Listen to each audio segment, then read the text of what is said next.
할렐루야, 좋은 날입니다.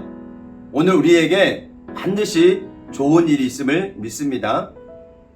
2월 17일 목요일 함께 묵상할 말씀은 로마서 4장 1절에서 12절까지의 말씀인데 1절에서 3절까지 말씀만 읽고 묵상을 나누도록 하겠습니다. 그런즉 육신으로 우리 조상인 아브라함이 무엇을 얻었다 하리요?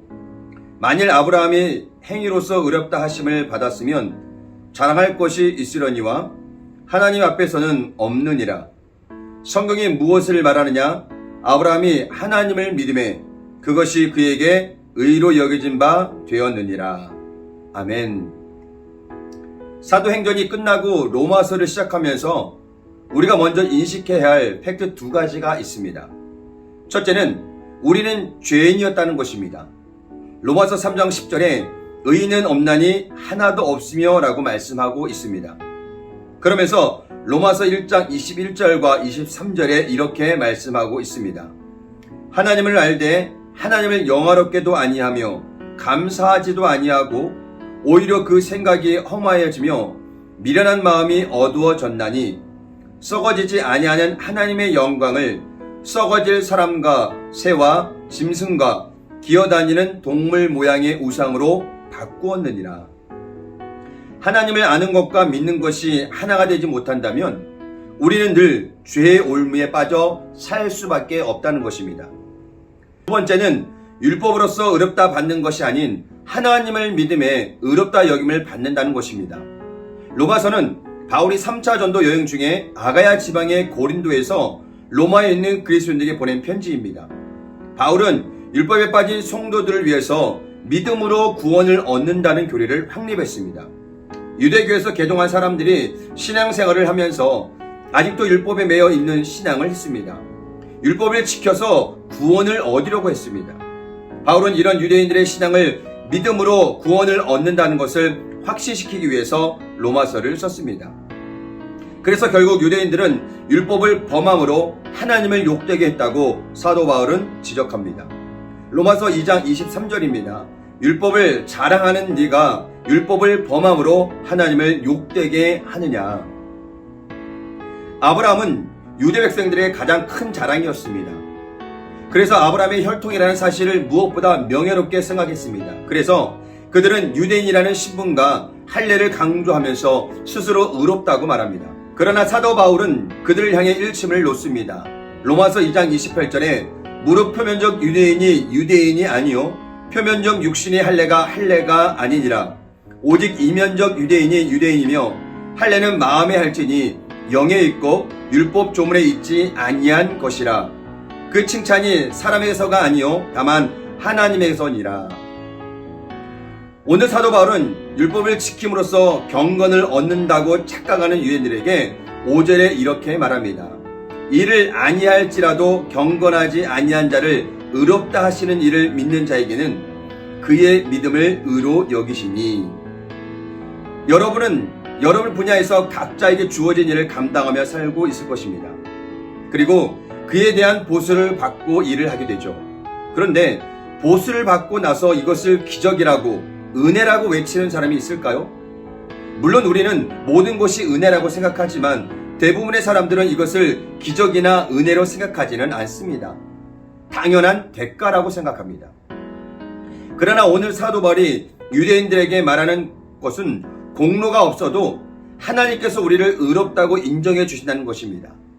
다시 말해 유대인들이 그토록 강조하고 있는 율법이나 할례로는 의롭다 인정을 받는 것이 아니라고 거듭 강조하고 있는 것입니다.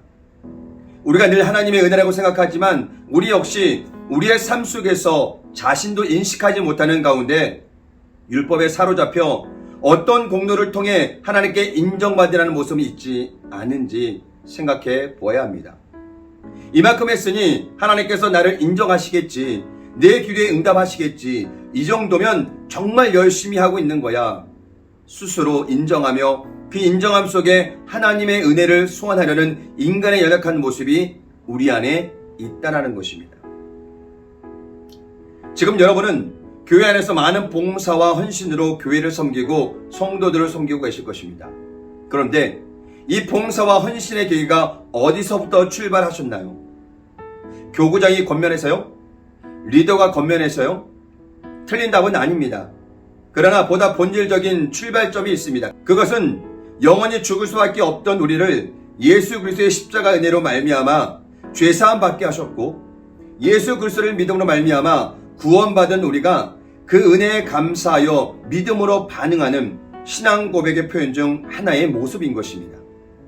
이러한 고백의 출발이 아니라면 봉사와 헌신을 통해 우리 역시 자기 공로에 빠질 때가 있습니다. 담임 목사님이 늘 강단에서 고백하며 외치듯이 나는 아무것도 아닙니다. 오직 주님만이 영광 받으실 유일한 분이십니다. 라고 고백이 늘 우리 삶에서 고백되어져야 하고, 그러한 마음으로 믿음을 지켜 나가야 하는 것입니다.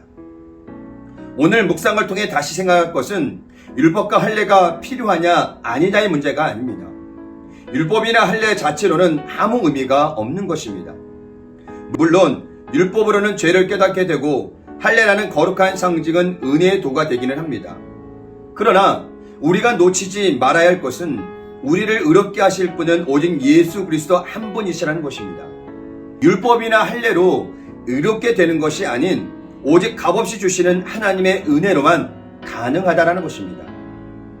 짧은 인생 우리는 무엇을 위해 살아가고 있는가 늘 자신에게 물어봐야 합니다.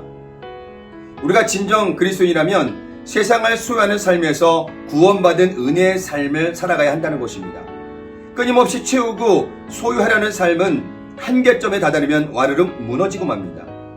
은혜의 삶을 살아갈 때 무엇인가 얻어줘도 무엇인가 잃어버려도 자유한 것입니다. 이것은 불교가 말하는 무소유의 개념과 다른 것입니다. 불교는 그냥 무소유로 자유하려고 하지만 그리스도인들은 무소유로 끝나는 것이 아니라 하나님의 은혜를 채우는 삶을 사는 것입니다. 그러므로 우리는 할례냐 무할례냐의 비본적인 묶여있기보다는 믿음의 발자취를 따라가는 일에 집중해야 하는 것입니다. 아브라함이 믿음으로 의롭다함을 받은 것은 할례를 받기 전이었음을 우리는 기억해야 합니다. 3절은 말씀합니다. 아브라함이 하나님을 믿음에 그것이 그에게 의로 여겨진 바 되었느니라.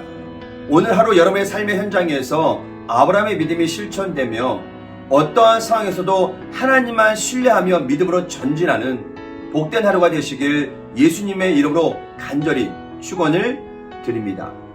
할렐루야.